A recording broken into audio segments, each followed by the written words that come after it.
kings, we pound for pound. UFC thrills, stills, nights get loud. Big EQB, that's how we get down.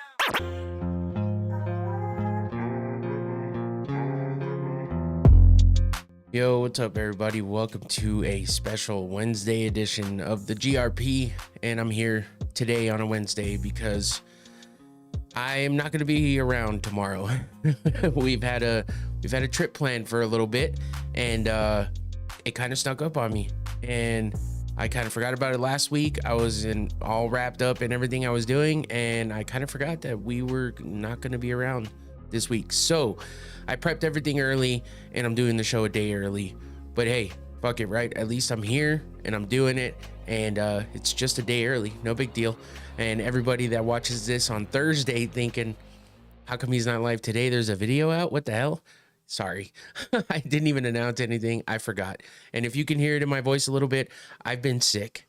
Remember last week, if you were watching last week, I said that I was not feeling great and I had a little bit of a cough. Well, I jinxed myself, and it turned into a full-on sickness. I've been just screwed since then. Just cough. It started with a cough and a sore throat, having to clear my throat constantly, turned into just like dizziness and lightheadedness and completely feeling like crap. I was sick all weekend. And then I didn't go to work for 2 days because I was so damn sick.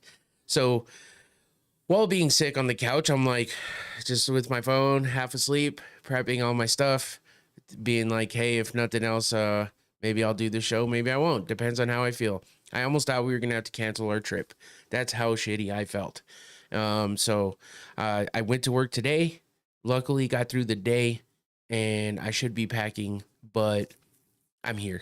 I'm here to do the show, get it through, get through it. I'm gonna go kind of fast and just talk about, what happened last weekend. There's a little bit of combat sports news I wanted to touch on, and I have some opinions on or whatever, and then we have the event coming up this weekend, which is a pretty good one. UFC London, UFC Fight Night 250 something or other, 55, 54. I don't even remember anymore. Lose track of the numbers, but either way, it's happening in London, so it's going to be an earlier card. Keep in mind, I'm gonna tell you now, and I'm gonna remind you later a couple times that the fight card is going to be early. Looks like the main card is going to start at 1 p.m. Arizona time. That's where I'm at. It's not where I'm going to be while it's on, but that's where I'm at now. So prelims will start at 10 a.m. It's an early card because it's happening in London, so be ready for that.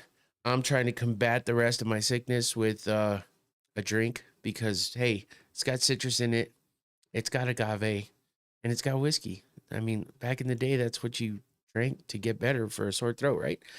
Something like that.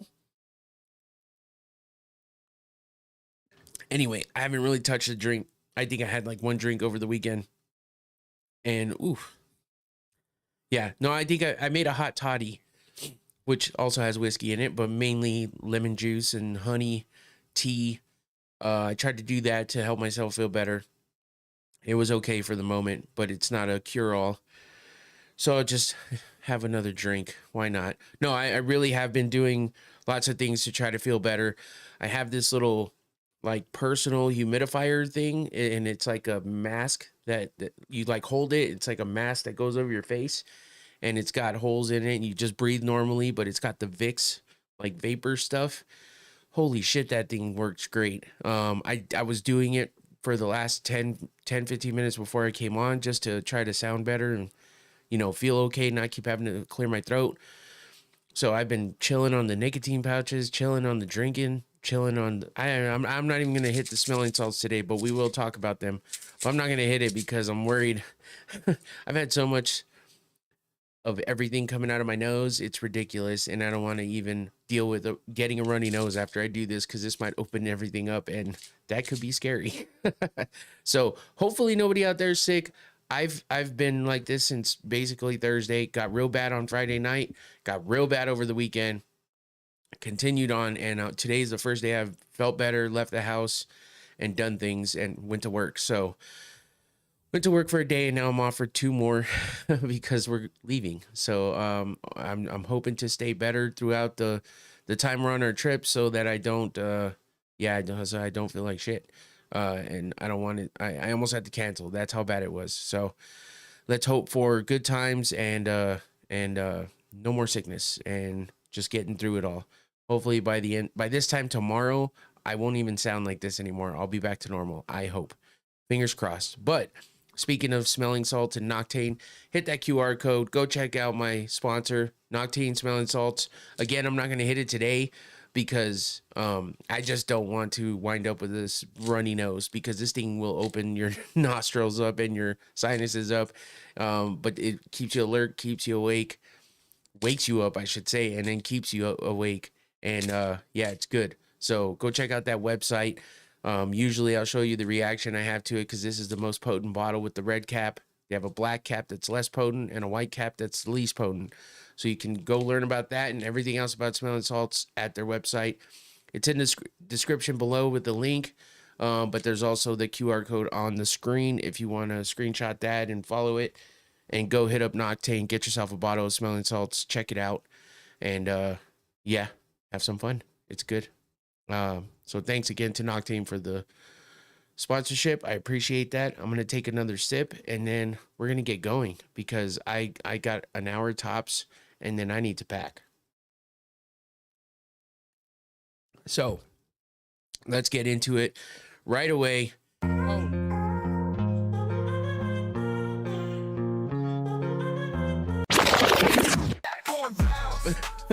I'm so sorry. I'm blaming that on the sick brain. I can't even laugh too much because I start coughing.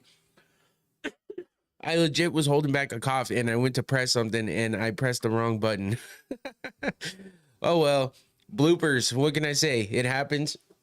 Again, I'm blaming the sickness because I'm not 100% yet, but I'm close. So I don't have too much of an excuse. I gave you a little quick taste of that intro. Let's get into combat sports news. And we're starting with Donald Trump getting a visit from good old Mr. Conor McGregor of all days on St. Paddy's Day. And, you know, you would think that maybe Ireland would be like, hey, look at our boy representing on St. Paddy's Day over in the good old US talking to Mr. Trump himself, President Trump. But no, they were not happy. They don't like Conor McGregor. Well, word is they don't like Conor McGregor as a representation of Ireland. So what can you say? Poor Conor. But really, poor Conor, not really. He did it to himself. I mean, all the shit that he gets into, it's hard to not be able to understand why Ireland feels that way. A lot of people had a lot of negative things to say about him going over and visiting the White House as a representation of Ireland. I'm not exactly sure what the whole purpose of this was. He said he wanted to talk to Trump about all of the stuff that's happening in Ireland, and you know, I don't even know. It's all political shit. He's got these aspirations of possibly being whatever the equivalent to the president of Ireland is. Yeah, he's had this thing that he's talked about for a little while now. So we'll see what happens with that and his political career. But as for now, on Monday, was that Monday? Yeah, Monday, he went over to the White House and had his whole family with him. I'll give him that. You know, the man loves his family regardless of what it seems like or what it thinks or what it portrays in what the media portrays of him. You know, he seems to have a lot of love for his kids and his wife. His wife, you know, it's like, he's done a lot of shit to make it seem like that. But, you know, in the end, he still shows up as a family man and seems to be there for his kids a lot and has a lot of pride with his kids. So, I mean, you can't down on the guy too much. A lot of people aren't even present for their kids. So, got to give him that. But he did show up. And what's funny is in that top picture that you're seeing there, he was standing at the podium in like the press room where of the White House, where they usually like address things that are going on and stuff like that. And the media starts asking him crazy questions like, you know, what do you think about this and how do you feel about that? And he's kind of laughs it off at first. And the woman over there next to him looked a little bit uncomfortable by the questioning and the fact that he flipped the switch and he got all kind of serious for a second and started mad rambling. But he was making a little bit of sense. You know, he was talking about his concerns for his country and everything else, but he still was a little bit rambling, the mad ramblings of an Irishman. But I mean, I don't think, unless he found Hunter Biden's stash, which I saw somebody say that on X, which was fucking hilarious. I was like, they had a picture of Conor looking crazy, and it was all, look, Conor just found Hunter's old stash, Hunter Biden's stash.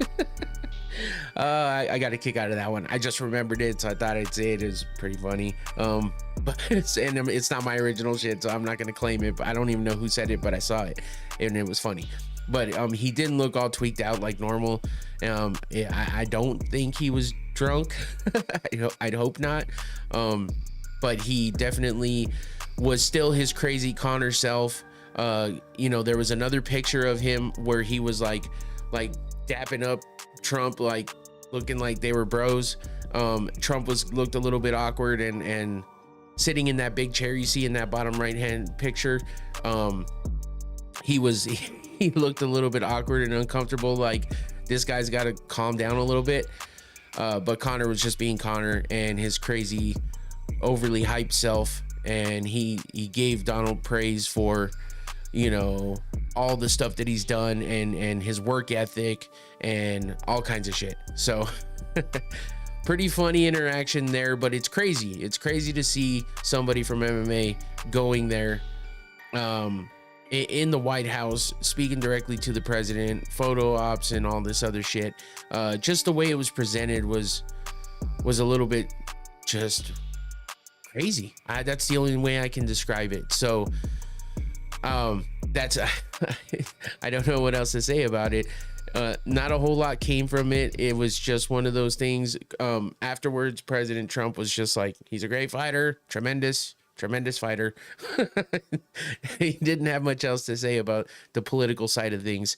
I think he just entertained it, had fun with it, and moved along. So that was Conor's visit to the White House. It was all over the place. I had to mention it because I thought it was funny. I almost forgot about it. And then I was reminded when someone else was talking about it earlier, and I was like, ooh, how do I forget to talk about Conor at the White House? It is kind of a big deal. You don't see too many fighters just going in there speaking directly to the president. Now, it's a bit of a special circumstance when you think about it, because Donald Trump is so close with the UFC as an organization. You know, he's so close with Dana White. Dana's all wrapped up in his political party. And he's been there throughout the entire campaign and everything like that. So, of course, it's a little bit easier for them to get somebody like Conor in there and be able to do all this. But Donald's been a big MMA fan for a long time and has immersed himself in the sport in various different ways, especially with his crazy walkouts looking like the Avengers, coming out to, you know, modern day, you know, MMA events, UFC events, I should say. So, of course, doing something like this isn't that off the wall, but just in hindsight, in the big picture of things, looking at the history of this world, stuff like this doesn't usually happen. They do have athletes in there and stuff like that. We've heard of a lot of them turning it down or whatever, but just to have Conor in there is just a little crazy the way it all went down. Cheers to Conor on St. Patrick's Day, doing the damn thing with the green suit on and you know, making his presence known.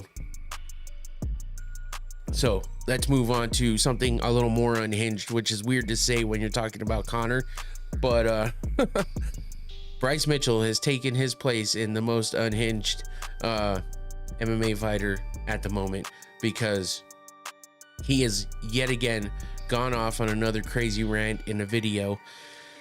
And we're going to watch that here in just a second, but he is claiming that he's been having some issues ever since the night before the press conference with Jean Silva and all the happenings at that. I guess he's being a bit harassed by supernatural entities of sorts. I don't know what else to say. He's going to explain it here in just a second. So let's listen to what he has to say. This is hilarious. Good morning, y'all. I need all my Christian warriors to pray for me that I would have peaceful sleep. Every single night since the day before the press conference, I've had demonic dreams. Now, don't get me wrong. I'm not downing on anybody, any Christians. I'm not downing on anybody that's super religious. But when you listen to him speak and you've heard the things he said previously, and you know how Bryce Mitchell is, you'll understand, and it's gonna unravel into something crazier. So listen to what he has to say. Legions of demons are attacking me every single time I sleep, and not one time have I seen any peaceful sleep since that day. These demons surround me, and they try to fight me and provoke me to anger, and then the dream will switch. So he has a legion of demons that have been haunting him in his dreams, surrounding him and provoking him. If you went to a therapist and you told him that, I think you might get held up for a couple days, if you know what I mean. There's 4 numbers that they speak of when they feel like you're unstable. I don't know, man. I don't mean to doubt on the guy, but holy shit. And it just gets crazier. Listen to what he says next. And they'll send beautiful women, and they're trying to get me to lust, to cheat on my wife. Satan's using 2 of my weaknesses to try to expose the evil in my own heart. Now, I don't know if you caught that right there, but it's hard not to laugh at it, but then it's hard to laugh because I start coughing. But he kind of smirked a little bit when he said that, almost like, okay, is this a fucking troll job? Is he trolling this hard? Because he deserves a goddamn Academy Award for this performance if he's really trolling. Well, we've heard him say off the wall unhinged shit like this before, so I don't know that he's trolling. But the little smirk on his face right there kind of made me wonder, and I didn't catch that until just now. But the fact that he's like, beautiful women around me making me lust after them, it's making me want to cheat on my wife. I'm like, bro, what the fuck is happening in your brain? Jean Silva's in your head, bro, living rent free, and you don't know what to do with it. And he's making you think about shit that no man should be making you think about. What are we doing? Let's keep going. Which is anger and lust. However, where I am weak, the Lord is strong. So please pray for me, especially if you're fasting right now. Please pray that I would have peaceful sleep, that God would send Michael, Gabriel, Uriel, and Raphael, Samson, and King David to watch over me and protect me with the shield of faith. This is what I mean. Just the pauses, the demeanor. I mean, the detail, the amount of detail he goes into. It's like, oh man, I understand if you believe in all this, if these are your beliefs, if this is what, I understand. But man, he goes so hard in the paint. It's crazy. Remember, guys, we wrestle not against flesh and blood, but against spiritual wickedness, dark principalities, and evil powers in high places. I'm not just fighting a man on April 12th. I'm fighting a man possessed by a legion of demons. What? What the fuck, man? How is he possessed by a legion of demons? This is all made up in your head, bro. This is all made up underneath that messy fucking hair of yours, behind those kind of creepy eyes that you have. Now, a lot of people would be like, he's got beautiful blue eyes, he's got dreamy eyes, he's got sparkle in his eyes, but to me it looks a little creepy, because the way, if you watch that press conference that he's talking about, when Jean Silva starts barking at him, ruff, ruff, ruff, and He goes, "You're barking up the wrong tree, motherfucker." The way he said that shit, I don't even know how to explain it. The eyes, his eyes, it was like his eyes are like a bright blue, almost white, and he looks like a skinwalker in Game of Thrones, if you remember that, or a White Walker, or some White Walker. That's what it was in Game of Thrones with the crazy eye. I don't know. Maybe he's the demon, and he's trying to. The way that he puts his words together and the way that he speaks about this with, it's almost like he's trying to convince you of something. So I feel more skeptical about the way he speaks of this than about what he's saying he's feeling coming from the side of Jean Silva. Man. When I simply said the name Jesus, he was provoked to maliciousness. And he started barking like a dog and chanting F you, F you, F you. I think you should just say it, because you were the one that said motherfucker, like in such a way that in such a way that I don't know that I've ever heard somebody say motherfucker. He pronounced every fucking letter in that word. Remember, guys, the days of me fighting for myself are long gone. I now fight for the name of the Lord. And the devil, he ain't gonna waste his time trying to plague a loser. He knows that a victory for the Lord is at hand. I will win this fight in the name of Jesus Christ. The man's demons will be casted out of my presence, and he will fall before me just as Goliath fell before King David. And I know this, and I believe this with all my heart. And God told us if we just have faith the size of a mustard seed, we can move a mountain, and I do. But right now, I need y'all's help. Like I said, where I'm weak, the Lord is strong. And he will use y'all to show his strength right now. And I trust in the power of the church. I trust in the power of Jesus Christ. And please pray for me that I would have peace when I sleep. And I love y'all. And remember, if you're going through anything, this is what the church is for. You're not a coward for asking others for help. So God bless y'all. Advice. And please keep me in your prayers and your thoughts. And I love you. Amen. See, listen, man. Here's my thing, okay? I think he's fighting his own demons. His demons in his head are the demons that were planted there by Josh Emmett, who knocked his ass out for so long that it was scary. And I'm not shedding light on that. I'm just saying he got knocked out for a long time, and he was off the fucking rails already. Before that, I feel like the earth got a little more flat when he got flattened out that day. Oh my God, I'm an asshole. Oh shit. I don't know what's wrong with this man. I don't know. It's okay to believe in what you want to believe in, but he takes it to another fucking level. Claiming Jean Silva has some creepy looking pictures because he's a fierce man. And you should be scared of him in that cage, but he's doing the same thing. He has done the same thing to people, and I don't know that standing up and saying that you are standing behind God is I don't know, man. The way that he does it seems a little off. So I'm not making fun of his beliefs or religion. I'm making fun of him, and the way that he portrays things. He's like the guy who asks you for money and scams you out of a lot of money, preaching to you on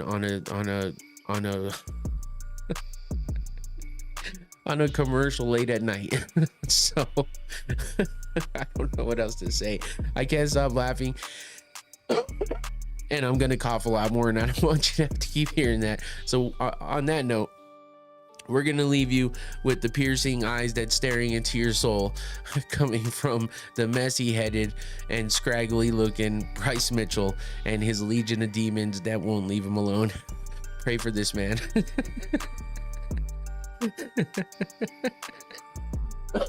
I can hear him now. If he heard this, he'd be like, "This man is possessed by the devil. You can hear the raspiness in his throat. He's possessed by the devil, and he needs to pray and get that devil and those demons out of him." I'm sorry. That was fucked up. I'm gonna stop. Let's move on. I'm a fucking idiot. I'm sorry.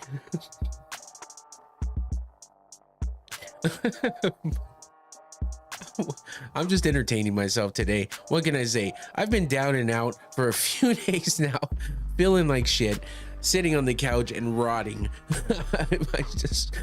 I just need to get out of it. That shit was too funny. Okay, I'm gonna try to stop now so I don't keep having to cough. Laughing is making me cough. Maybe that's the devil's work.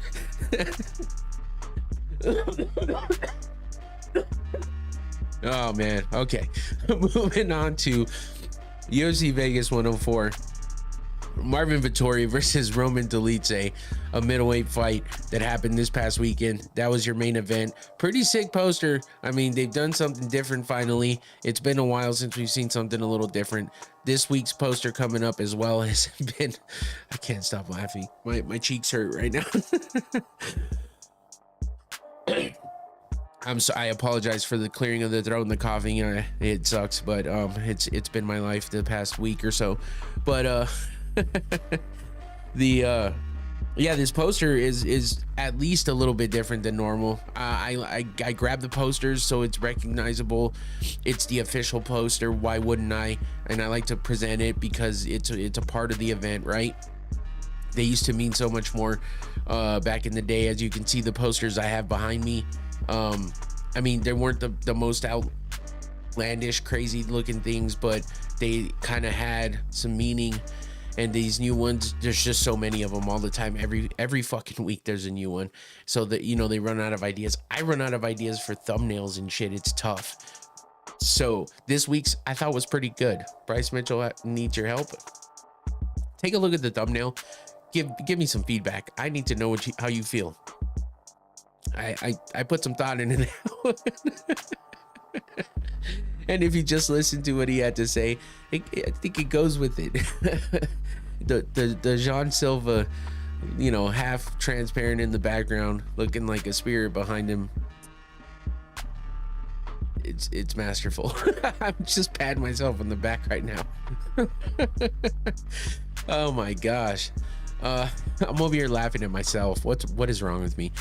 Anyway, this wasn't a half bad event. A lot of finishes. I mean, a lot. I was actually very pleasantly surprised by the amount of finishes. And if you remember last week, I was kind of talking some shit about the women's division and how bad it was and how bad it's been lately, how bad the women's fights are because of Amanda Lemos versus Yasmin Lucindo, and the fact that was on the main event, or on the main card. I always say main event. It's so fucking annoying. I need to stop that. But the way the fact that it was on the main card, and it was like the worst fight of the fucking entire card, and everyone in the chat, you know, they agreed. So I'm glad I wasn't the only one. But the women showed up and showed out this fucking week, and they were like, hey, dickhead, here's this one for you because we can fight. And I give them props, and I'm praising the hell out of them right now because they showed up and they began this night with some shit, and it was awesome. So starting off with Carly Judice versus Eunice Dubin, and I believe somebody in the chat, I think it might have been Christian in the chat, was talking about Dubin wrecking shit for this fight.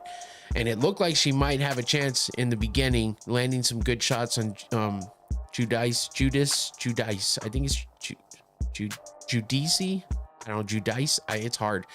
It could be said a bunch of different ways. She's straight white though. She's from here, so I'm sure it's Judice. But yeah, they got a performance of the night bonus for this one, or Carly did, because she got the crazy knockout over Eunice Dubin. After catching a couple strikes here and there, she turns it around and gets a big head kick knockout to start the night off. First fight of the night on the prelims. First round head kick KO for Judice. Follows it up with a couple shots on the ground. Head kick TKO, I guess. Wasn't a full-on knockout. She wasn't out cold, but she definitely followed up with a couple big shots. And put a stamp on it and finish that fight in a big way, starting off the night. And that moves us over to Priscilla Cachoeira versus Josine Nunez, another big finish in the first round for the women, this time in the women's bantamweight division. Priscilla Cachoeira just looking like a fucking beast, comes out striking hard, landing shots, and then sneaks in a crazy uppercut on Nunez and fucking knocks her out cold. This one was straight up a full-on KO. Knocked her out, put her on her ass, put her on her back, I should say, and then walked away as she's out cold. And you can see these pictures here tell the whole story because it was nasty. That bottom picture too, with her celebrating, screaming. I mean, that haircut makes her look extremely intimidating, and her screaming like that, she looks crazy. Bryce Mitchell would be scared. I'm sorry. I'm gonna go back to that all night long. But it was a nasty KO. It was a great way to follow up that first performance. And yeah, the women showed up and came out strong. And that led into yet another finish. 3 finishes in a row for the first 3 fights of the night. We had Andre Lima versus Daniel Perez. And this one ended with a rear naked choke finish by Lima, but he came out swinging, landing punches left and right, fucking finding openings everywhere, using his angles and, switching it up from the body to the head, throwing combinations. And then he drops Perez and winds up catching him in this rear naked choke and finishes him here. And Lima was pumped. This dude is kind of crazy though. He goes off when it comes to his celebrations. He wears a crazy hat. He's constantly doing this, pointing up, and I don't even know half the time what he's doing, but he doesn't stop, and it's constant. I did feel kind of bad. He got cut off a little bit. Kept acting like he wanted to say more on the mic, but between him talking and then having to have it translated and all that, it didn't work out for him. But he got the big win on the night, and that was a performance of the night for him as well. So the first 3 fights of the night are finishes, 2 of them KO TKOs, and the third one being a submission finish. All 3 of them get performance of the night bonuses for the winners. And then that leads us to the next women's fight, which wasn't half bad of a fight either. It did wind up in a split decision with Sam Hughes getting the win over Stephanie Luciano. But Luciano was looking good in the first round, landing a lot of strikes, finding some openings. You can see that big head kick on the bottom picture there. But Sam Hughes turned it around, used her grappling and wrestling a lot, got her to the ground, and kind of dominated down there, held her down, kept the control going, and Luciano just couldn't get up and put anything together when she did. So it was a very close fight. I feel like it could have gone either way by the end of the third, but Sam Hughes gets the win in that one for the first decision of the night in the fourth fight of the prelims. That brings us to Carlos Vera versus Josais Musasa, and this was a fun ass fight, man. I don't know where the hell Carlos Vera came up with these kicks and how he throws them, but he threw this spinning wheel kick like 2 or 3 times, landed them every time, and the last time he landed it, he actually dropped his opponent Musasa and was able to get the finish by rear naked choke. But he was throwing crazy haymakers left and right, and just doing everything he could to get the finish here, and he definitely did that. After getting the setup on the ground, he flattens him out on his back and puts the hooks in and gets the rear naked choke on Josais Musasa for the win in the first round again. So 4 finishes out of the first 5 fights, all in the first round. So the night was going pretty fast. But then we get to the second decision of the night, and the first decision for the men, and that was Su Young Yu versus AJ Cunningham. This fight was okay, nothing too crazy. It felt a little long, but in the end, the unanimous decision went to Su Young Yu with the win over AJ Cunningham in the men's bantamweight division. And that takes us to the last prelim fight in the heavyweight division. Waldo Cortez Acosta versus Ryan Spann. And I was thinking Ryan Spann would have the upper hand here. Just, you know, I don't know. I just had this weird feeling thinking that Spann was going to turn things around and get a big win here. But Acosta was looking good on the feet, got a lot of good strikes in, landing punches left and right, and catching Spann every time he was able to. And he was able to get the win in the first round again. TKO in the second round. I'm sorry, I was looking at the wrong one. Second round, TKO, left hook to ground punches. He gets the knockdown here. Kind of drops Spann in a weird way. Spann just falls backwards, and Cortez Acosta.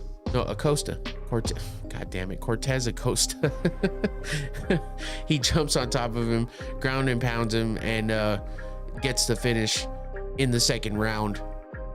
So in the prelims, we went 1, 2, 3, 4, 5. Five out of the 7 fights were finishes, 2 submissions, and 3 KO TKOs, and then 2 decisions. That led us into the main card, where we started off with Kevin Vallejos versus Sung Woo Choi.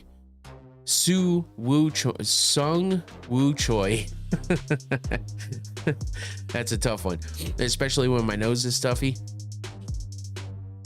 and I sound all congested. Sung Woo Choi unfortunately got the loss to Kevin Vallejos. Moves him to 15-1. Choi goes to 11-8. That was in the men's featherweight division. Another first round finish by TKO for Vallejos, and yeah, that was a good fun fight. Quick one there. And then that leads us into yet another finish. This was a night of finishes. I mean, we had 4 decisions out of all 13 fights. So almost double digits in finishes, which is crazy. And pretty awesome considering I think the last card was filled with decisions, especially, you know, just with the women's one and stuff like that. Maybe not. Maybe the last fight night card, not the last pay-per-view. But yeah, I mean, and this happened in the Apex, so it's weird. It seems like the Apex gets all the finishes when there's not a big crowd there for you to really get, you know, what's happening, like get everybody behind it. You know, there's not a big crowd, and shit's not getting crazy, but yet you would have so much more happening if they weren't in the Apex. Ariel Helwani went off about that again for like the 100th time, but I agree with him. The Apex just is annoying after a while. It's nice to hear the crowd. It's nice to see the fighters get amped up by the crowd. It's just better when there's a crowd around. So, Brenton Ribeiro gets the win over Dayar Nurgazai in the first of 2 consecutive Kimura submissions for a finish. In the first 2 fights of the main card, Brenton Ribeiro knocks down Nurgazai and then gets him in a good position to sink in that Kimura in the second round and gets the win in the men's light heavyweight division. And then we move to the second Kimura win of the night in a row, which is, I mean, you don't see Kimuras all the time, much less 2 back-to-back finishes that way. This was the in the men's bantamweight division, Damon Blackshear versus Cody Gibson. Cody Gibson came out looking pretty good in this fight, and I was like, damn, he's putting up a good fight here. But in the second round, Damon Blackshear just woke up all of a sudden, and next thing you know, he is, you know, just working Cody Gibson. It gets him down on the ground into position and sinks in a Kimura for the second round submission win for Damon Blackshear. And that takes us to Alexander Hernandez versus Kurt Holobaugh. The fight wheel, by the way, was not good this week. And this just reminded me, because I was just looked over and saw where I wrote things down. And the fight wheel went 2 for 7 or 2 for 6. Not great. Did not get this fight. He got Viejos and the main event, Dolidze. He got the fight wheel got those two right. So it's almost, I might as well just be picking myself. Dyer Nurgazai was supposed to win. Cody Gibson was supposed to win, and Kurt Holobaugh was supposed to win, and Dos Santos was supposed to win according to the fight wheel, and it was completely wrong. Except for the first fight of the main card and the main event. So that sucked. But Kurt Holobaugh gets a loss by unanimous decision here to Alexander Hernandez. Hernandez gets to above 500 with his record, and Kurt Holobaugh drops another one in the men's lightweight division. That brings us to the co-main event: Chidi Njokuani versus Elizeu Zaleski Dos Santos. Chidi Njokuani, man, he came out ready to fight. He gets a second round TKO, knees and elbows, finishes it on the ground, as you can see on that bottom picture. But man, he came out ready to fight. Dos Santos looked okay at first, and then Njokuani just took over in a big way and gets the finish in the second round for the co-main event of that fight. And then in the main event, Marvin Vettori versus Roman Dolidze. Vettori looked okay at first. I mean, it was kind of a back and forth fight. It seemed like it, at least. And Vettori was landing some punches here and there, catching Dolidze. I believe Dolidze, this is the second time they fought, and I believe Dolidze got the win the last time they fought. No, he lost to Vettori. He lost to Vettori the last time they fought back in 23. And that was by unanimous decision.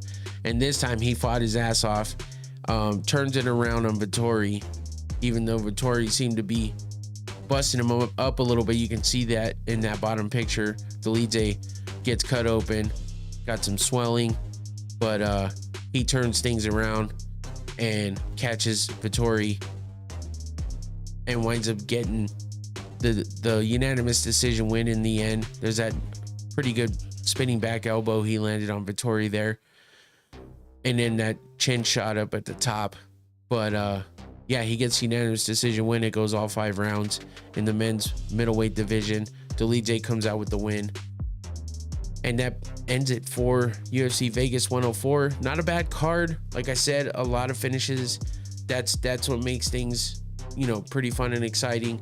It would have been nice to see that main event get a finish, but these guys fought their ass off, and now they are 1-1 in their series. We'll see if they match up against each other again sometime in the future to break that tie. But neither one of these guys are really that high up there as far as rankings, I don't think. So, or maybe Dolidze might be. Let's see, do they tell you the rankings? I never really paid attention to that. I don't think it does, but that puts Dolidze at a 3-fight win streak, so that's good for him. Oh, he's number 11, so he's ranked 11th. Let's see where Vettori is. That puts Vettori at 2 straight losses, and he is not in the rankings. Oh, he's number 12. Okay, so 11 and 12. So yeah, they're not that high up in the rankings. If they both put together some win streaks here or there, that might get them to, be in contention at some point and possibly fight each other for a third time. But as of now, they're 1-1. Dolidze gets the win this time. And that does it for UFC Vegas 104. Let's move into this week's event. UFC London, or UFC Fight Night 255, whatever you want to call it. But it is happening in London. Leon Edwards territory. Sean Brady coming in from Philly to try to represent the U.S. in this London card. And he's a fill-in because Leon Edwards is supposed to be fighting JDM, Jack Della Maddalena. But instead, Jack Della gets the call to fight for the title against Bilal Muhammad because of Shavkat Rakhmonov getting injured. So he's not able to fight for the title. Jack Della Maddalena takes advantage of that and steps in to get the title fight. And in place of him fighting Leon Edwards is Sean Brady, which I feel like is going to be a pretty good fight. But, you know, they both have their strengths. They both have their weaknesses. And you know, whichever one takes over might be pretty telling as to how this fight goes, but we'll get into that here in a few minutes. Let's take a look at the prelims and see what we got going on. Again, this is an early card, like I said earlier. The main card starts at 1 p.m. Arizona time, so go look up UFC event. Just Google UFC events. It'll tell you what time it's starting in your area. The prelims are starting at 10 a.m. for Arizona time, so it's an early start time. Go check it out and make sure you are watching if you want to watch it live at the proper time, because it's not happening at night like usual. Anyway, we start off with the men's lightweight division. These are some tough fucking names to get going. Guram Kutateladze versus Kwai Fernandez, I think. I think that's how you say his name. Fernandez seems pretty easy, but his first name is K-A-U-E. Kui? Cow? I don't know. Whatever. Anyway, Kutateladze is 13-4. Fernandez is 9-2 to start off the men's lightweight division for the first prelim of the night. Moving on to Colion Lockerain versus Nathan Fletcher. That's in the men's bantamweight division.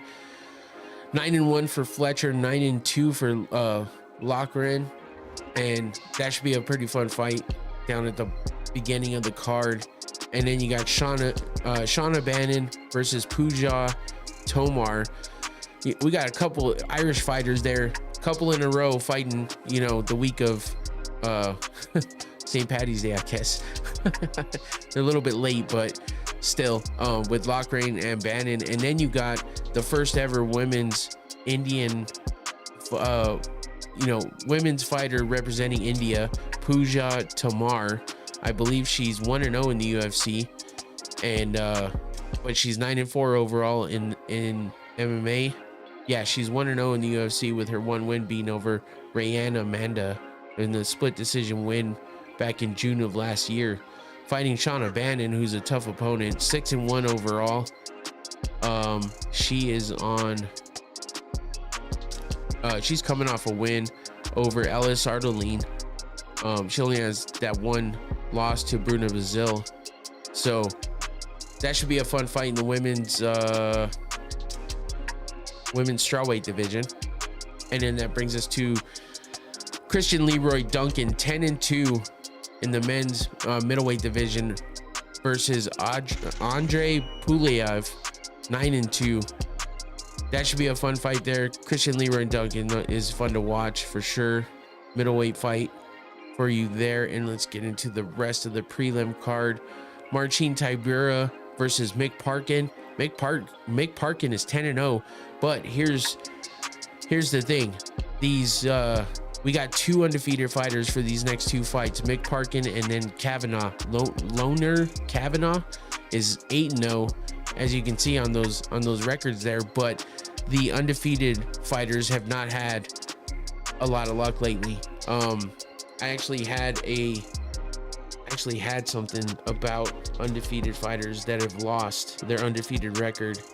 Let me look at that real fast, because I think there was a crazy amount. Let me find it. Where was it? Why is my phone being slow? Uh-oh. 1 second. I'll find it here.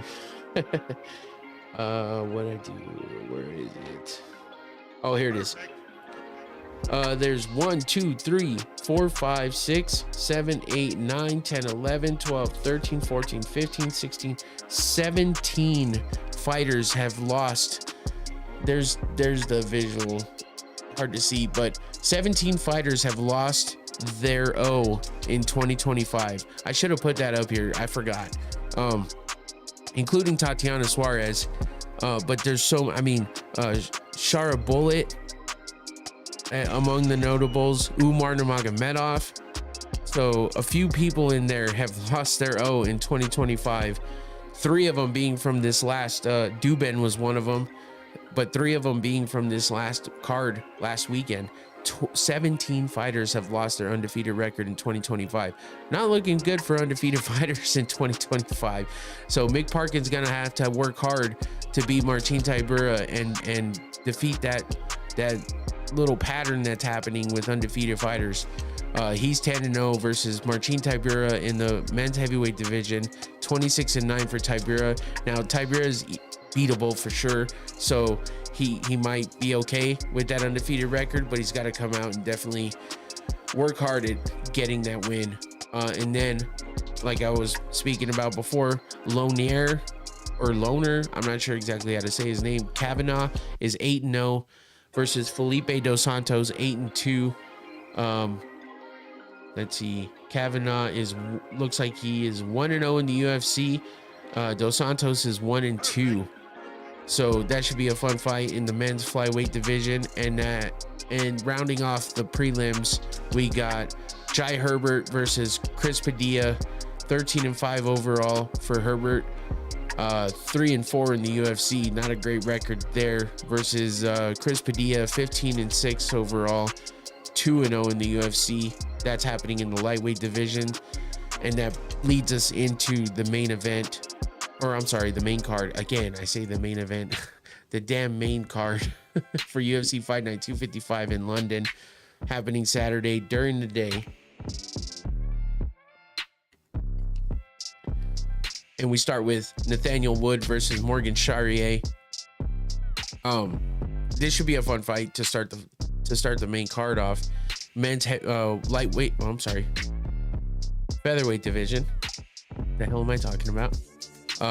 Nathaniel Wood, 20-6 overall to Morgan Charrier's 20-10, both with 20 wins on their record. Pretty good. A lot of fights for them there. 8-3 for Wood in the UFC, 2-1 for Charrier. 12-0 KO TKOs for Charrier. That's an impressive record there in the KO TKO column to Nathaniel Wood. 7-2. 6-2 for subs and 7-2 for decisions, all for Wood. He's coming off a win. 3-1 for subs and 5-9 for decisions. So it looks like Nathaniel Wood, I mean, he has more subs in that category, but he definitely has the upper hand in the decision category with more wins and losses there. So it looks like if it's gonna end early with a KO TKO, you might be looking at Charrier for that win. And if it's gonna go off all 3 rounds, might be more leaning towards Nathaniel Wood. Both of them coming off wins. Nathaniel Wood is coming off a win over Daniel Pineda back in July of last year, and Charrier is coming off a win over Gabriel Miranda by TKO in the second round back in September of last year. And that brings us to the next fight. This crazy looking fool with all these tats.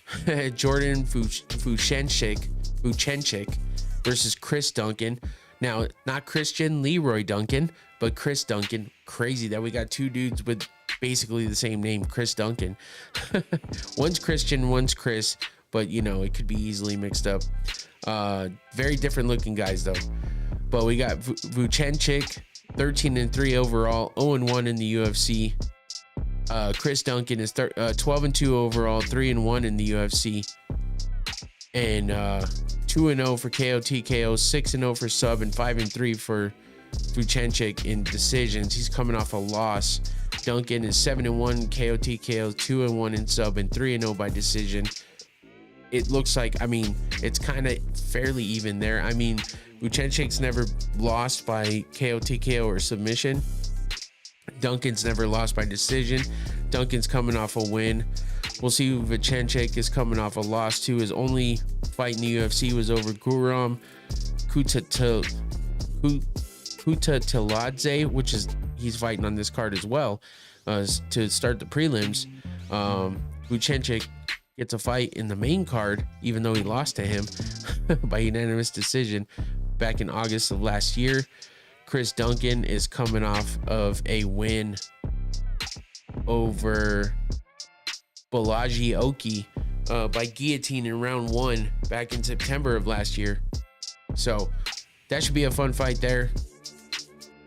Moving on to the women in the strawweight division, we got Meatball Molly McCann. Oh shit, I completely passed up the guys in there. There's their visuals of a couple strikes for both of them. And then we got Meatball Molly McCann versus Alexia Tainara, making her UFC debut. She has not fought in the UFC yet. A debut against Meatball Molly is tough, but she's got an 11-1 record, 1-0 by KO TKO, 6-1 by sub, and 4-0 by decision. So her only losses come by submission. And if you look at Molly McCann's record, she only has 1 win by submission and has lost 3 times by sub. So that's something to look at there. But Molly's got 6-0 by KO TKO, so quite a few more wins than Tainara in that category. Molly's 7-6 overall in the UFC, 7-4 by decision, 4-0 by decision for Tainara. So Tainara's got the upper hand in almost every category there. She is on technically a 9-fight win streak, considering but that's outside of the UFC. And Molly McCann's coming off a loss. Let's see who Molly's loss was to. I believe who was it? Yeah, Bruna Brazil was her last loss back in July of last year. And Tainara has that win streak going on outside of the UFC, making her debut here. Her last fight was a unanimous decision win. Before that, she won a belt in SFT combat by rear naked choke in the first round. It looks like it's either submissions or decisions for her, pretty much, as far as how her record looks. So there's Meatball Molly's only submission there was, I believe, her last fight before she lost. Yeah, Diana Belbita was that armbar in the first round, with the only submission win of Molly McCann's career. And Tainara there, you see her fighting in the Contender Series. So we'll move on to, oh shit, I went too far. That's all right. We got Gunnar Nelson versus Kevin Holland. Big Mouth making his appearance again, not that long after he got his last loss. He's got 2 in a row now, with Gunnar Nelson not having fought for almost a couple years, I think. But he is on a 2-fight win streak, even though it's been a while since he got those wins. Gunnar is 19-5 overall, 10-5 in the UFC, 3-1 by KO TKO. I have a feeling Kevin got it. What's up, bro? Hey, what's up, Kristen Garcia? Thanks for coming back, man. Appreciate you. Yeah, Kevin, I don't know. Gunnar's been out for a while, so we'll see if what he has to offer, considering, he's had a long layoff. I mean, he says ring rust isn't really a thing for him, so I guess we'll see. But look at that submission category, 14-0 for Gunnar. He's definitely a submission artist. 3-1 by KO TKO and 2-4 by decision. He's on a 2-fight win streak, like I said. Kevin Holland is 13-10 in the UFC. God damn, it's a lot of fights. 26-13 overall, 13-2 by KO TKO, 9-4 by sub, 4-7 by decision. Both these guys have a losing record by decision, so I think it's safe to say maybe it will not get to decision because neither one of these guys like to be there, it seems like. But who knows, they might cancel each other out. Gunnar Nelson is on that 2-fight win streak, like I said. Let's see who those 2 wins were over. Brian Barberena by armbar, that was back in 23. And then Takashi Soto by unanimous decision back in 22. So he hasn't fought since March of 2023. It'll be basically 2 full years since he's fought. But Kevin Holland, Mr. Big Mouth himself, is on a 2-fight losing streak, and his last loss was in January of this year versus RDR, who's going to be fighting soon against Bo Nickel. That's going to be a tough fight for him, but he got that win by rear naked choke over Kevin Holland. Before that was a loss to Roman Dolidze, who just got a big win last week. That was when Kevin Holland had that rib injury. Christian, are you going to be betting on these fights this weekend? Don't forget they're early, so make sure you watch those when they come on, and pay attention to the time because it's early.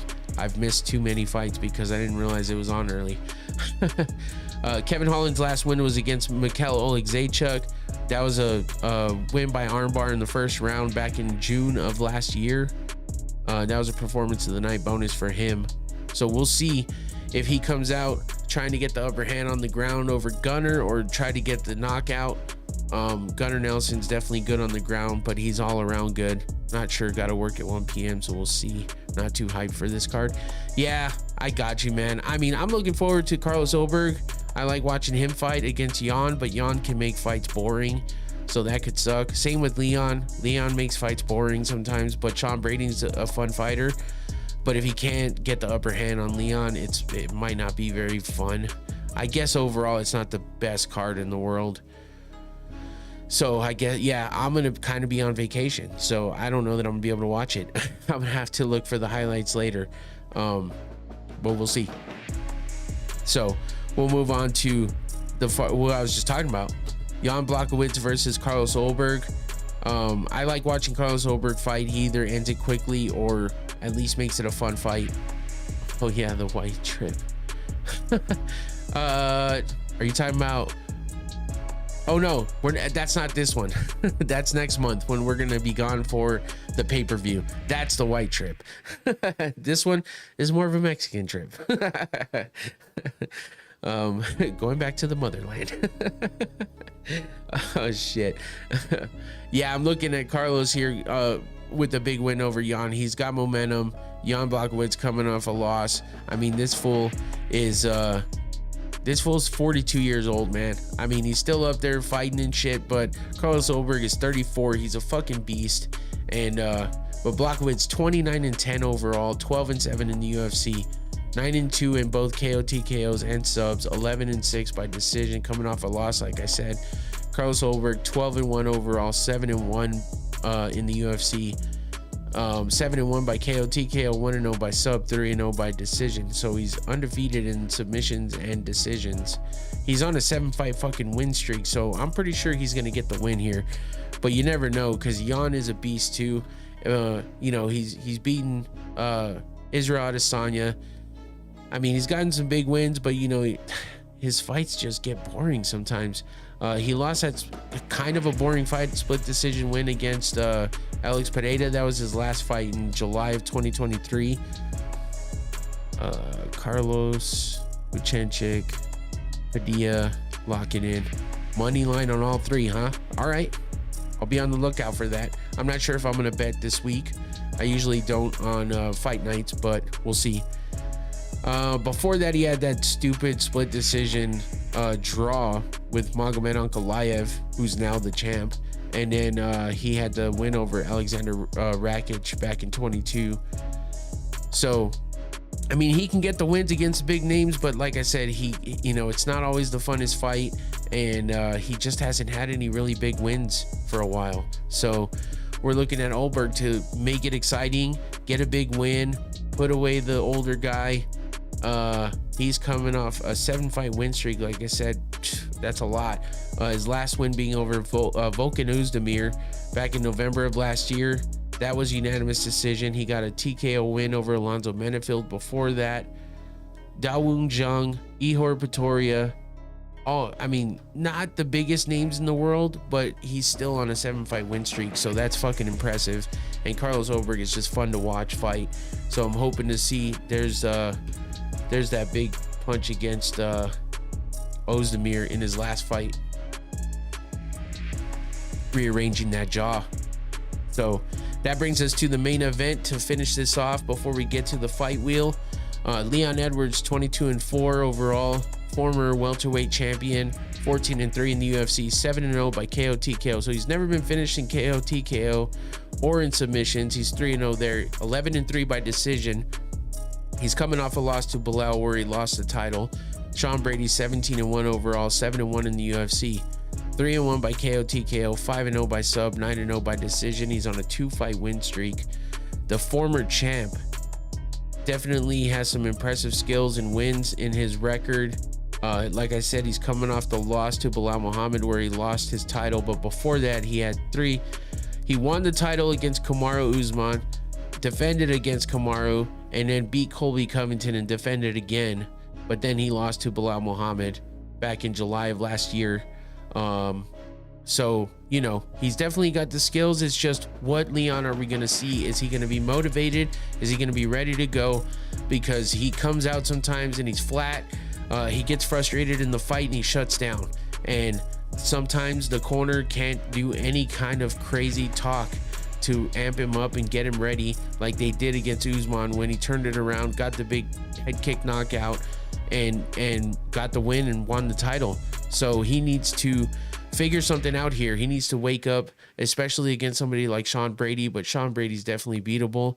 I think he has a few holes in his game and he's shown them, but at the same time, he's only got 1 loss overall, and I feel like it wasn't like it was a TKO loss by standing in the standing position by punches from Bilal Muhammad of all fucking people. So maybe it was just a bad night, but I don't know. I feel like when I see Brady, he gets hit a lot, and he's constantly having to come back and fight from a deficit. So, but he's exciting and he's fun to watch. He's got good punching power. So I feel like he definitely has a chance to take advantage of Leon, but Leon can stifle people and make things a little bit kind of boring, like I said. So is that what's going to happen here, or is Brady going to use his power and be able to, take advantage of Leon, frustrate him? And we watched Nate Diaz fucking stumble Leon at the end of the fight. I mean, I think Sean Brady definitely has way more power than Nate Diaz does, and I feel like if he gets a good opening and lands some good punches on Leon, he's going to be able to get him off his game and make him make mistakes and actually catch him and finish him. I think Sean Brady has a good chance here, but Leon being a former champ, we'll see how he turns it around after losing that fight to Bilal. Regardless of all of the just kind of excuses and all the other bullshit, we'll see how he turns it around and bounces back after losing his title to somebody like Bilal. Especially, he seems motivated to come back and take that title back, but maybe Sean Brady will derail him from that. We'll see what happens. Sean Brady looking to keep that win streak alive, while Leon Edwards is looking to get back in the win column. Should be a fun main event here. Decent fight card overall.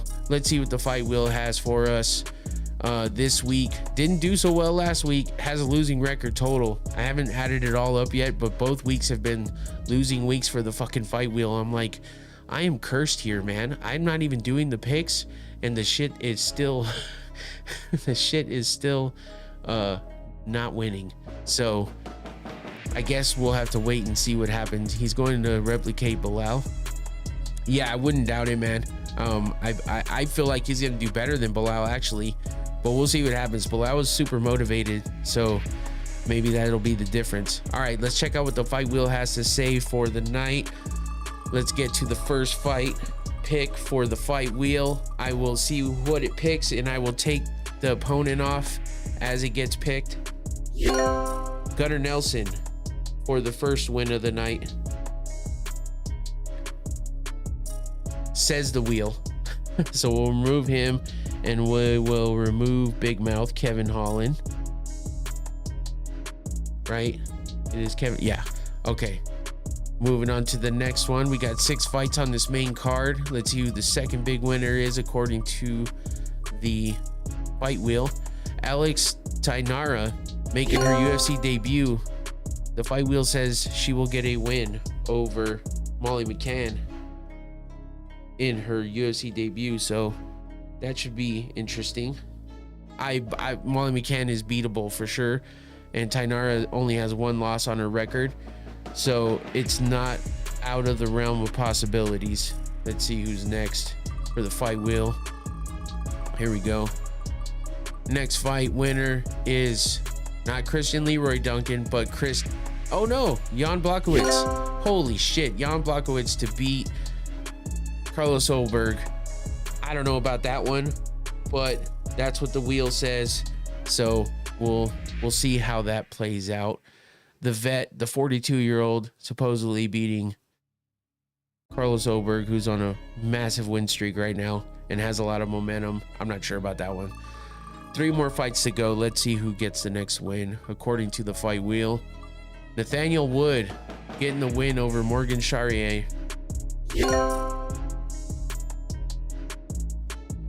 That one's a toss-up to me anyway, so I can see that one working out that way. Let's get rid of Charrier there. 2 more fights left. Let's go. Who's getting the next win? Did I fucking put Chris Duncan on both of these? Oh no, that's right, because Christian Leroy Duncan is in the prelims. What am I talking about? Chris Duncan to get the win over Jordan Vucenic for that one, and that brings us to the last pick for the fight wheel. Let's see how accurate it can be this week. Here we go. Main event, who gets the win? Sean Brady to get the win over Leon Edwards. Exactly what we were talking about. All right, let's see if the wheel can do better this week and get more than 2 wins out of the 6 fights. Since it didn't do that well last week. I think it did a little better than that the week before. Either way, I like doing the wheel, especially for fight nights. We might change it up, and I might make actual picks for full-on pay-per-views, but for fight nights, I might keep the fight wheel around. It's something fun to do. Either way, that's it for me on a special Wednesday edition of the GRP. Had to do it now because I won't be around tomorrow to get it done, and I didn't want to pre-record. I just wanted to go live and see what's up and get it done on a Wednesday. Don't usually do it on a Wednesday anyway. Trying out the night, who cares? It's a good one to do. So now I gotta go pack. So that's it for me. Thank you to Noctane Smelling Salts for the sponsorship. Don't forget to go to their webpage and check out all their products, check out all the information, get yourself a bottle, try out some smelling salts. It's fun, I promise. Don't go too hard in the paint unless you really want to just see what it's about. Other than that, please don't get sick. I feel like this week has been shit for me because of being sick, but I'm starting to get over it and I'm hoping to enjoy my vacation. That's it for me. I'm out of here. Take it easy. Enjoy the fights. Don't forget they're on early. Check that time on the Google UFC events and it'll tell you what time the prelims and the main card are going to start. So don't miss it. I will be back next Thursday to talk about all that and anything else happening around combat sports and MMA. That's it for me. Thanks to Christian Garcia in the chat. Thanks to Infinity, my boy, always supporting. I appreciate you. Anybody else watching, appreciate you guys. Take it easy. I'm out of here. Enjoy the fights. Come back next Thursday. Don't forget to like and subscribe. That's it. Peace.